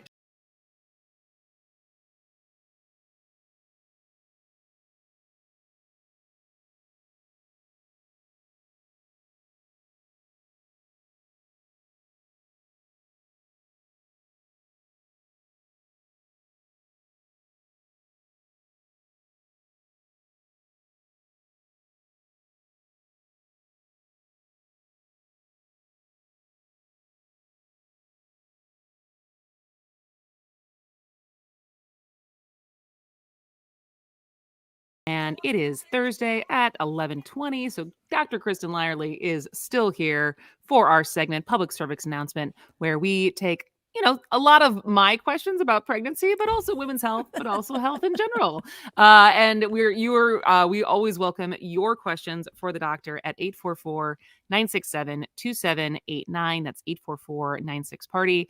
And last week we had a couple questions come in before we had time to actually answer them. So let's jump right into those. And the first one is there any correlation between getting COVID and very, very shortly after getting shingles? That is a really good question. And it seems like there is, especially in older people. We know older people, like older than 50, are more likely to develop shingles. So there was a study done in 2022 that showed that people 50 or older with COVID had a 15% higher risk of developing shingles. And there was another study that showed that people with severe COVID, like in the hospital, had a double the risk, so twice as high of a risk of developing shingles. The theory is that COVID debilitates your immune system. And shingles is this really insidious virus that many of us get when we're kids. Chickenpox, it's the chickenpox virus. It doesn't leave. We don't get cured of it. It just sits there in our nerve roots while we're healthy and we have strong immune systems, and it just waits for us to get sick. And at that point when our immune system is vulnerable, it's like, now's a good time. And it just busts out one of those nerve roots and creates this horrible shingles disease. So that's what the basis is. COVID weakens your immune system and just gives that other virus an opportunity to strike. So if I'm going to hear any right, so basically if you've had chickenpox, which people Most our of us age have. definitely did, younger people now that since the vaccine have Twice. You've had wait, what? You had chickenpox twice? I got chickenpox twice when I was little. Is that normal? Yeah. I mean, not normal, but it happens. Is Greg normal? Is that your superhero origin story? Yeah, because my superhero life is really panning out for me right now. Chickenpox man. My superpower always going ugh when I wake up or get up. And because once you get shingle, like that's the thing. So you get shingles, or you kind of always have it and it just flares up. You have the virus. It's kind of like herpes. It is herpes. So think of genital herpes. You know that if you get it, you never get rid of it. You have it forever, but you can take medicines. And when your immune system is intact, you generally don't have to worry about it. Your partner needs to know about it. You can still transmit it, but it usually doesn't cause a problem until your immune system is compromised. Same thing for shingles, but we tend to see it with herpes. We see it like in pregnancy sometimes, or when other medical illnesses happen. With shingles, it's when you get older. And it's not just COVID. It can be a ton of other things that activate that latent virus that's just sitting there waiting. Some people get it, some people don't. But importantly, there is a vaccine that prevents shingles. It's very effective. It's 97% effective for people between 50 and 70. Yes, it is easy. You can get it. The insurance covers it. Anybody older than 50 can get it. And man, if you've ever had shingles, I'm sure our listeners out there who have had shingles are like, please get the vaccine because it is incredibly painful. I've heard that. All right. Your sister had it? Yeah, my sister got it. She described it to me, and it sounded horrifying. Mm-hmm. All right. Well, on that note, our next question was, do you have any tips for dealing with perimenopause and hormone imbalances? Yes, I do. What is perimenopause? What is that? How is that different than menopause? It is the process. So the perimenopause it means like the time around menopause. Menopause is defined as 1 year after your last menstrual period. So you don't actually know that you're in menopause until it's been a year since you've had a period. And it's a lot trickier to diagnose if you don't have a uterus, because then you're not having periods, or if you're taking medicine that prevents you from having periods. So it can be kind of a tricky diagnosis to figure out exactly when you went through menopause. But perimenopause is that time that starts in like your, mid 40s or so, goes to about your mid 50s, and women experience a lot of changes as our hormones are just changing. Sometimes they're failing, sometimes there's too much. We can have hot flashes. That's one of the most common symptoms. Vaginal dryness is a common symptom. Night sweats. You may be great one day and not so good the next. Your energy can fluctuate. You can be depressed. There are so many different ways that perimenopause can manifest in women. And that's why it's really important to talk with your healthcare provider about what your symptoms are so that we can direct the treatment to solve your particular problems. Also taking into account, what are your risks? Like, for example, if you are at risk for osteoporosis, many of us are, maybe if we have low BMIs, if we are smokers, if we're heavy alcohol users, if we have a family history, previous fractures, then maybe we need to think more strongly about, are you a candidate for hormone therapy, or is there a different kind of osteoporosis treatment? The the period that we go through there's so many different things that can happen. So it's really critical that women talk with their providers about what are their risk factors, what are the symptoms that they're experiencing, and what are the options for me personally. Good to know. All right, Greg, do we have time? You said there was a caller who had a message to relay? It was Tom from the contest before. He's a listener. He loves the show, and he says that he loves this segment. He loves listening to you talk about what you talk about. He learns, and he wishes it was an hour long. Well, maybe we'll have to consider that to be an option. All right. Thank you, Tom, for that message. Thank you, Dr. Lyerly, for being here. As always, we will see you next week. We'll see if I have any more pregnancy questions, because we'll be at the 2-week countdown. But have a great weekend. I'm sure you will. I can't wait. I'm so excited for you. 3 weeks, baby. All right. Thank you so much. When we come back, J.R. Radcliffe is here with a sports update. Don't go anywhere. This is As Goes Wisconsin. Come back. J.R. Radcliffe is here with a sports update. Don't go anywhere. This is As Goes Wisconsin. Come back. J.R. Radcliffe is here. Whether you're heading down Les Paul Parkway or fighting traffic on the interstates, this is The Shaw, 540 AM and 101.1 FM, WAUK. CBS News brief. High heat continues along the I-95 corridor. CBS's Christina Ruffini in the nation's capital. D.C. has extended some of their public pools. They're staying open later. Usually they close right after Labor Day. Some kids who are going half days are going straight into the pool to try to cool off, but most people are just trying to stay inside. At the Fulton County Jail in Atlanta, an inmate death is being investigated. It's the 6th in 6 weeks. Devin Franklin's an attorney with a civil rights group. Until we address those systemic harms that have led to the death of so many in custody, we will continue to see these problems. Vice President Harris in a one-on-one with CBS's Margaret Brennan. 2/3 of Democrats say Joe Biden is too old to run again. Are you prepared to be commander-in-chief? Yes, I am, if necessary. But Joe Biden is going to be fine. It's opening night for the National Football League. The Super Bowl champ Kansas City Chiefs entertain the Detroit Lions. CBS News Brief, I'm Steve Kathan. Missed your favorite show? It's easy to find it wherever you listen to podcasts. Apple, Google, or civicmedia.us. With news on WAUK The Shaw, I'm Stuart J. Waddles. The superintendent of Waukesha Schools says there have been no big improvements in the district's busing situation since the first day of school. On Tuesday, it was reported that 20% of the bus routes in Waukesha were left uncovered. The superintendent attributed the issue to a shortage of bus drivers. As a result, students in Waukesha schools are waiting around a lot longer. The bus company says they are actively recruiting and hiring additional bus drivers.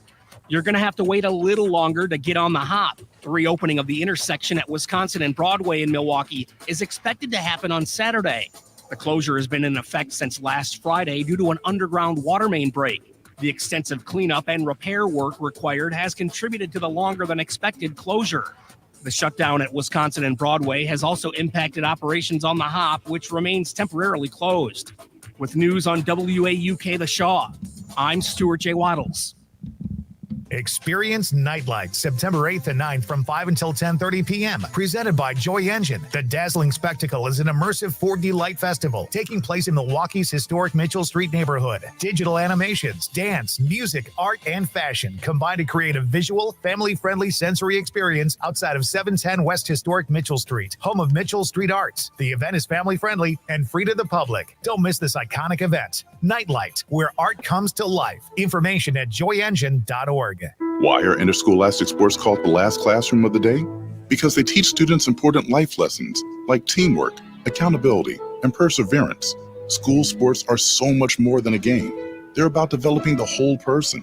That's why they're an essential part of every student's education. Encourage your student to participate in the last classroom of the day.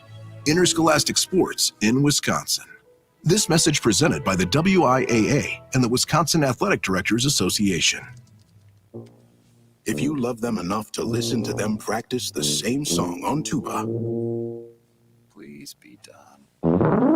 Over and over and over and over and over, then surely you'll check nhtsa.gov/the right seat to make sure they're correctly buckled in the back seat. Sounds good, honey. Check today at nhtsa.gov/the right seat. Brought to you by the National Highway Traffic Safety Administration and the Ad Council. We've all felt left out. And for people who move to this country, that feeling lasts more than a moment. We can change. Sports go sports. I promise I really totally care who wins. There's a net or a hoop or a hole in the ground. I hope they get it in. If they want to go to all the bases, I hope they do. If they're supposed to run past the line or whatever, I hope they do that too. Sports go sports. They top their opponents numerically in the allotted time. Lest they disenfranchise their audience and see their revenues decline. May the partakers be sturdy and rapid in the spirited energies they exert. May they be victorious in perpetuity. Welcome back to As Goes Wisconsin. I'm Kristen Bride. Greg Bach is on the board, and that song means it is time for a sports update. And this week we have J.R. Radcliffe, trending sports reporter for the Milwaukee Journal-Sentinel, back to give us, I think, the top three hits from Brewers and Packers and Badgers. Is there other sports stuff besides those three headlines? I mean, I suppose we could talk about Giannis investing in a golf league, but no, I did not see that. Yeah, it's not a thing yet. It'll be a thing like in January. But September's my favorite month for sports because baseball's like, this is the best part of the baseball season. College football has started. The NFL has started. It is a good time.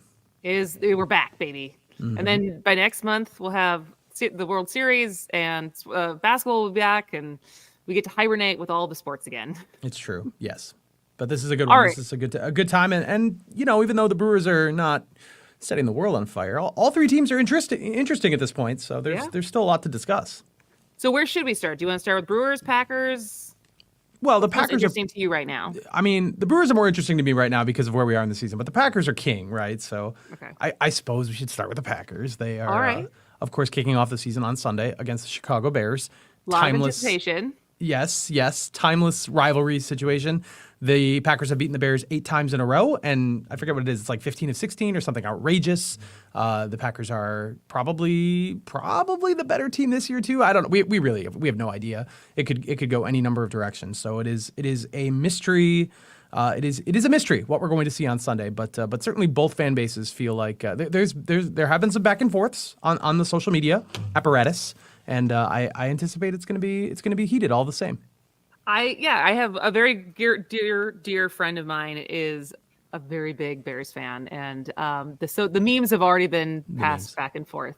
As far as he's very excited and very hopeful that this is finally their time to shine and beat the Packers, and I think he is holding out and will be very devastated if Jordan Love turns out to be even an above average quarterback, and then we would have 3 in a row that are like pretty good.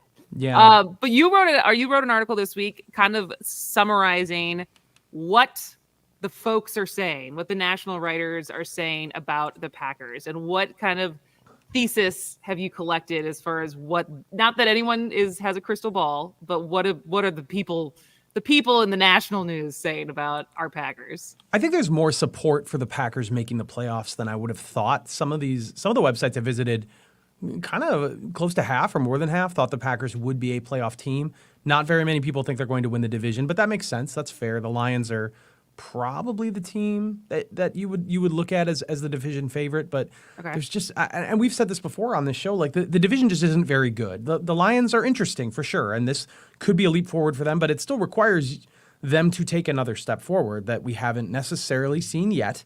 They're certainly positioned to do it, but I don't know. They've got a lot of young guys, a lot of moving pieces there too. The Vikings, I think, are taking a step back, and the Bears are kind of still bad, and the Packers are in a transition phase. So it's really hard to pinpoint which team is going to really rise up and win a bunch of games in this division and maybe win the division or even get to the playoffs.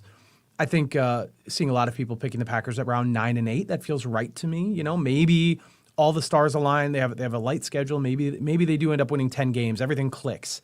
And maybe they don't quite hit that mark. And I still think that would be okay if they won 7 or 8 games. But yeah, I guess I think the national there isn't a consensus, but I think the feeling is this team could be a playoff team. That's just where the division stands. I don't think a lot of people think Jordan Love is going to be a failure. I think most people assume he will be at least an average quarterback, and that's I think a reasonable thing to say with Matt LaFleur's system. I think it's really likely that he is at least an average quarterback. Well, that's encouraging. That's what we like to hear as far as like, it's not, I do like that you said the Bears are still gonna be bad, and everything that rang through my head was the Bears still suck. Oh, they're terrible. Yeah, Justin Fields ain't it. I mean, the Bears fans really want that to be true, and there's just really no evidence to suggest that Justin Fields is going to be an elite caliber NFL quarterback. It's just not there, and they don't have a lot of other players that are really that scary. They've got a receiver, DJ Moore, who could cause some problems for the Packers. But their defense is pretty bad, has been bad the last couple of years. I know we think of the Monsters of the Midway, we think of them as having a good defense, but not lately. Yeah, the Packers should beat them, honestly. Now, the Packers might be without their two best receivers. Christian Watson and Romeo Doubs both had hamstring issues and didn't practice Wednesday, so that's concerning. That's something you got to think about. I mean, it's already such a young receiving core. Without those two guys, I honestly don't even know who would catch all the passes. I really don't know, but the Packers should still be better than the Bears, so it should be interesting. That will be it'll be a fun game to watch. All right, so moving on to where, like you said, the Brewers and where we are in the season. After a couple really good games last week, I guess except for Sunday, and then this week we're not looking as good against Pittsburgh, which has not been as fun to watch. But how are you feeling? What are the thoughts as far as where we're at with the Brewers season? So the Brewers are in danger of losing the NL Central at this point. The Chicago Cubs have been white hot, have been for a long time. The Brewers had a winning streak too, which kind of held some of that off, but now the Brewers have kind of gone back more to their normal sort of midpoint, and the Cubs just keep winning. The Cubs are mashing the ball. Their pitching has really rounded into form. I think the Brewers are going to lose the division. I think the Cubs will catch them, bypass them. As we sit now, it's a 1.5 game lead for the Brewers. It had been as many as 5 games, but the Cubs have kind of stormed back. The Cubs play on Thursday. The Brewers don't. It could be 1 game going into this series in New York against the Yankees for the Brewers. The Cubs have a little bit of a tougher schedule going forward, and the two teams meet at the end of the year for 3 games at American Family Field, and that could very well decide the division. Now, if they don't win the division, it really isn't the end of the world. They're going to the playoffs. It's going to take a monumental collapse to miss the playoffs. So there's 23 games left. Even if the Brewers were a bad team, which of course they're not, they could easily win, more than half. Like, we're in that part of the season where it's a little bit more random going forward. There isn't a lot of prediction of how a 23 game sample goes. So the Brewers have gotten themselves to this point in first place in great shape. The wild card is going to be something they can at least get, if not the division. For me, it would be nice, and selfishly, because I'd like to see them at home and cover the games in the first round. Yeah. They would have to either win their division or get the top wild card spot. Right now, Philadelphia and the Brewers are tied for that. Brewers did get that tiebreaker with Philadelphia by winning that series that you alluded to, winning 2 or 3. So the Brewers are in still okay shape there. if they don't get one of those two spots, they'll have to go on the road, but they're going to get one of those spots if not one of these first two. They're going to the playoffs. I'm fairly confident there. The division is another story. I'm not sure they're going to get it, but it's not like the end-all be-all prize either. It's the same thing that the top wildcard team gets. They get to host a first-round best-of-3 series. That's the best they could get there. So that's just where we're headed. Is there anything in particular that you're seeing that they're doing differently or need to do differently to secure what spot they have? Well, I mean, they definitely need to win some games. Besides winning, they just need to win. They need to hit the ball. Win games. Okay, great. Losing 2 or 3 against Pittsburgh is rough because that's a team that the Brewers have had success against, should have success against. The Yankees are just above 500 now. They play the Nationals. The Marlins are hot right now, but they had been tail spinning. Like, they should beat these teams. They should have a good handle on it. Marlins have a couple really key injuries right now. Their offense, it's a bad offense. Like, there's no secret anymore. Like, that's just what they are. Even in the month of August, which is when they had this 9-game winning streak and, sort of quote unquote got back on track. Like, they're one of the bottom 10 offenses in baseball, bottom 5 even. So, or maybe bottom 6. They're right there, but like they're going to be the worst offense in the playoffs. That's just how it is. They're going to win with pitching and with defense. That's what they've done all year. So they just kind of have to keep on that path. There's no magic, bullet here to add to their offense or, make them markedly better. They just don't have it offensively. So they're going to have to win close games, win the way they've been doing. And ideally they beat up on some of these teams that aren't as good as them. Washington is a team that is coming to American Family Field. The Brewers went there and lost 2 of 3 in Washington too. Washington's not a good team, and they actually stole one in the 9th inning against Devin Williams with a bunch of light contact. That was a really frustrating game. The Brewers need to win that series. They need to win 4 out of 7 against the Marlins, if not 5 out of 7. They need to beat up on these teams that are lesser than them because you want to make that Cubs series, if you can, irrelevant, where you go to those last 3 games of the season at AmFam Field, but Cubs fans are going to come flooding in. You don't want it to be 3 games or less like it is right now. You want to have a lead that's much more comfortable so that you can call yourselves division champs long before you have to deal with the Cubs one more time.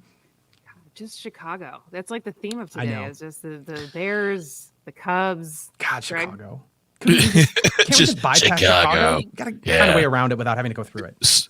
I have a question real quick. I feel like with the Brewers, it's always about defense. We're not a famously offensive team.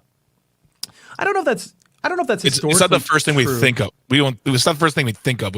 Our pitching is always really well lauded.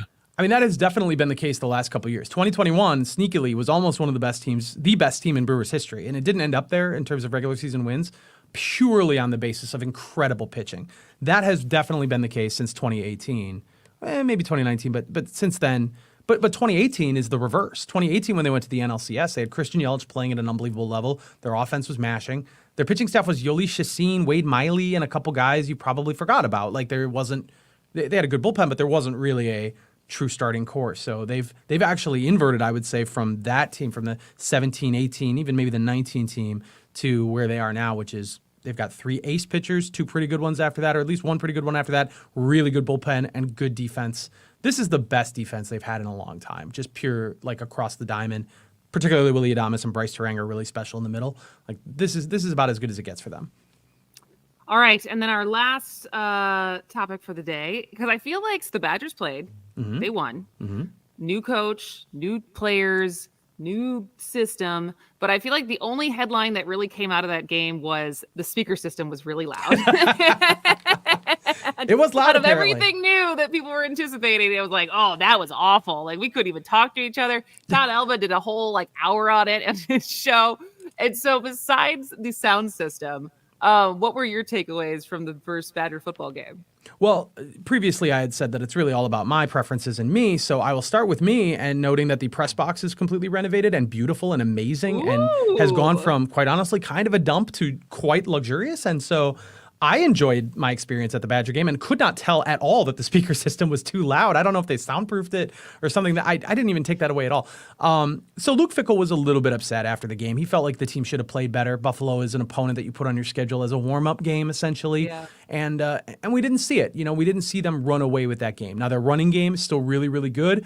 With the new offense, a lot more passing, you'd figure maybe we see less of Braylon Allen and Ches Malusi. Quite the opposite. Those two guys absolutely carried them. Both had an amazing game. And so that was kind of the takeaway. Like, okay, they're still going to use that as their identity. They're still going to run the ball. They have these stud runners.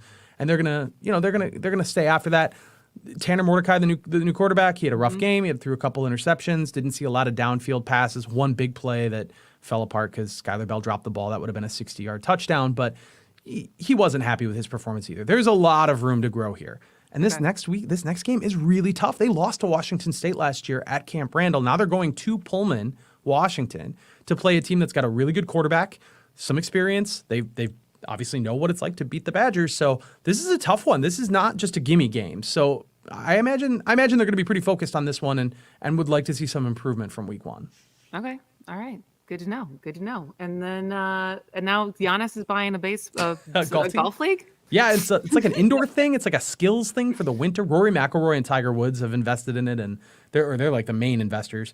There's like 4 teams right now. Giannis is working with the Williams sisters, the tennis players, Serena and Venus. So a lot of superstars, a lot of great golfers that everyone knows are going to be involved. It should be a fun time, but I have no context for it because it's such a new thing.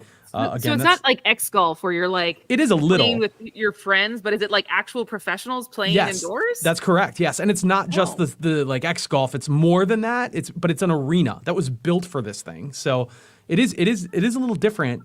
The team that Giannis is involved with is in Los Angeles. There's one in Boston. Today, actually, they just announced one for New York. I think Atlanta has the other one. That's right. So I think there's going to be 6 teams total. And it's all going to be in like Florida in this arena. It's going to be totally different, weird. I don't know if anyone will like it, but golf in January, I could get behind it personally. Got to continue to innovate, right? That's right. We have the technology. We have the technology. All right. And the money, J.R. apparently. Radcliffe, thank you so much. We love always getting an update from you. We'll see you in about 2 weeks, probably like my last week before I leave. Oh, boy. So thank you for your update. You betcha. See you later. See you next time. All right, we'll come back and wrap up today's show. This is As Goes Wisconsin. Go sports. Athletics are number 1. Participants are heroes. Go team, yeah. Sports, go sports. Athletics are number 1. Participants are heroes. Go team, heroes. Go team, yeah. Sports, go sports. Athletics are number 1. Participants are heroes. Go team, heroes. Go team. Experience Nightlight September 8th and 9th from 5 until 10:30 p.m. Presented by Joy Engine. The dazzling spectacle is an immersive 4D light festival taking place in Milwaukee's historic Mitchell Street neighborhood. Digital animations, dance, music, art, and fashion combine to create a visual, family-friendly sensory experience outside of 710 West Historic Mitchell Street, home of Mitchell Street Arts. The event is family-friendly and free to the public. Don't miss this iconic event. Nightlight, where art comes to life. Information at joyengine.org. People won't give you the real talk on drugs, but it's time we know the facts. Fentanyl is killing people. It's a powerful opioid, often made illegally and commonly mixed with illicit drugs. It can even be pressed into counterfeit pills that resemble prescription medications. Just 2 milligrams, about the size of a few grains of sand, can potentially be lethal. This isn't an ad to scare you, but it is an ad to make you think twice. Get the facts. Go to realdealonfentanyl.com. This message is brought to you by the Ad Council. More than 80 million Americans depend on AM radio each month for news, weather, and emergency information. A new bill in Congress would make sure AM radio remains in cars, because when cell and internet services are down, this free service could be your only lifeline. Text AM to 52886 and tell Congress to support the AM Radio for Every Vehicle Act. Message and data rates may apply. You may receive up to 4 messages a month, and you may text STOP to stop. This message furnished by the National Association of Broadcasters. Here's your updated forecast on the Shaw.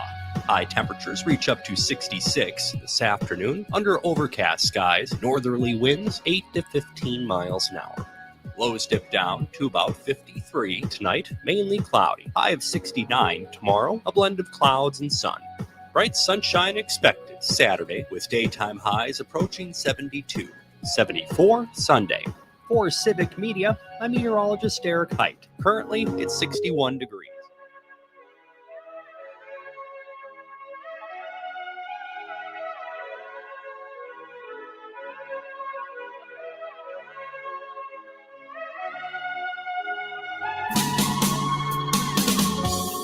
If I could turn the page in time, then I'd rearrange just to get to close my eyes. Welcome back to As Goes Wisconsin. I am Kristen Bry. He is Greg Bach. And fun show. Very fun, very fast. It's always very fast. It's when it's funner, it's faster. That's what they say about lots of things, right? Bring the fun, get through it faster. Exactly. And stab some comedy while you're at it. While I'm here, I'm going to stab some comedy. All right. Well, tomorrow I'm going to be in Madison tomorrow, so I finally get to see our fancy schmancy headquarters, WMDX on State Street. So I'm excited about that. And then our friend Luke Mathers is going to be here for our crossover, and you get to go against Luke for headlines. How are you feeling about that for tomorrow? Are you 1-2? You're 1-1 right now, right? I'm 1-1, and Luke is also my boss, so I really feel like I might be 1-2 tomorrow. Luke, if you're hearing this, I feel like he's enough of a competitor that he would not want you to just give it to him. Right? Like I feel like he would be upset if he knew you threw the game just for like points that he would still like you. I don't think that's how Luke functions. Then what I'll do is I'll answer the question correctly, but then be like, but your hair looks great, Luke. There you go. Yeah. Flatter him. That's probably a faster way to his heart. Exactly. Well, because it is Thursday, we were doing the auto glass giveaway. We did not get to do 3 headlines and a lie. So would you like to participate in 3 headlines and a lie before we end today's show? No pun intended. Oh, baby. Yeah. How is that a pun? You're pregnant. Oh gosh. That was a stretch. That was a stretch, Greg Bach. All right. 3 headlines and a lie. 3 of these headlines are real. 1 is fake. Greg, can you spot the fake one? Okay. Headline number 1. 3-legged bear breaks into Florida home, drinks White Claw. Okay. That's number 1. Wait, Florida? Yeah, Florida home. Okay. I didn't know there was bears in Florida, if I'm being totally honest. But maybe there's not. Maybe that's the fake one. All right. Number 2, Hurricane Idalia blows flamingos as far as Ohio. Okay. Just a lot of animal. Poor wording for a headline, but okay. There's a lot of animal ones today. All right, number 3. Yeah. He fought to keep an emotional support emu at his home and won. Okay. All right. And 4, an octopus was taught to open an iPad app. Oh, man. All right, I'll read them again. Okay. These are your options. Yeah. Number 1, 3-legged bear breaks into Florida home, drinks White Claw. Number 2, Hurricane Idalia blows flamingos as far as Ohio. Number 3, he fought to keep an emotional support emu at his home and won.